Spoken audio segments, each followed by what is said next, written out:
We are 66 times. Hello again, welcome to 66 Times. My name's Peter Gurry and this is the 66 Times podcast. And this is Season 1, Episode 2, A Crisis Managed. Let's look back in more detail. During the GFC, overcommitted dev pipelines and limited agility put a massive strain on a business's ability to gain revenue from the MarTech and data streams. From the perspective of, say, an enterprise level business, discounting, value adds, knee-jerk media spends were the primary tools of trade for lifting revenue. E-commerce was still earning its stripes. It had all the agility of, say, a newborn giraffe, and therefore was a battlefront, but not necessarily a revenue strategy for the business. So therefore, while important back in 2008, it wasn't critical, or nor was it going to change this direction of the business's success. The real wins were in call centres, at retail, where not exactly low cost, but direct response and conversion could be achieved at the highest level of success. Now, call centres typically convert anywhere from 45% up, and retail obviously also perform at similar levels. But these came at cost, very high cost. Now, this should sound familiar. For most businesses, this is still as we trade and we plan and we work today. A good example of this is the telco industry. During the GFC, I worked across 3 telcos, and the decision-making process for the prospect or customer in the telco industry is one of anxiety, highly complex plans, detailed contracts, and generally speaking, high consideration purchasing. The market found itself continually polarised by the Apple release stream.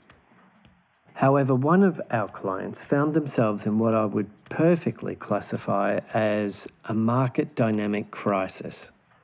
This particular client fell out of favour with the market due to their, let's say, their network coverage reliability. Now, not that their coverage was too dissimilar to any of their peers. However, the market went against them in the most spectacular fashion possible. There was no readiness for this. It came out of the blue. And I can tell you now personally, any victory that was won was hard fought. The one-to-one direct response channels, such as online and call, had one big trick to play, and that was timeliness. An absolutely obsessive focus on conversion rate became the norm. We established an understanding of conversion rate by product, with also the integration with product availability. At that time, via call or online, we were able to prioritise product in the order of both availability and its conversion rate on an hourly basis. Inch by inch, we captured every opportunity available to us. However, this was manual. This was stressful. This put pressure on the people in the businesses and the processes and the programs of work. And the platform requirements didn't even exist. This obviously could not be sustained for any long period of time. What did happen over this time, however, was the prioritisation of insight and insight-related programs of work. Attribution reporting became critical. It was a major investment for these clients. It gave critical insight to the role of touchpoints in the initiation, the contribution and the conversion of certain types of customers. But primarily it gave birth to the startling insight as to exactly how much was being spent on reacquiring existing customers or acquiring the wrong type of customer. In addition, there was also a very clear view of how much the business was spending on its own brand terms. During this crisis period, it also forced us to look at some other aspects of the purchase consideration and conversion cycle.